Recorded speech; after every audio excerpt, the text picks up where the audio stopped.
ความรู้มันแม่นทัศนะของคนผู้หนึ่งที่แสดงออกด้วยความภาคเพียรตื่นตัว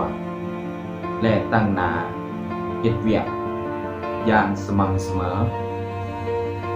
เฮ็ดเป็นประจำจนมันได้รับผลสำเร็จความอดทน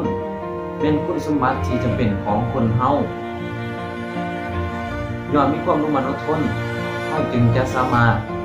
ถอนโค้งผลสำเร็จในการดำรงชีวิตของเฮาได้บ่ว่าจะเป็นการทำเพียรการออกแรงงานหรือการเคลื่อนไหวเวียกงานต่างๆในสังคมก็ล้วนแล้วแต่เป็นการถอนโค้งผลสำเร็จในการดำรงชีวิตของเฮาคนที่มีความรู้มันอดทน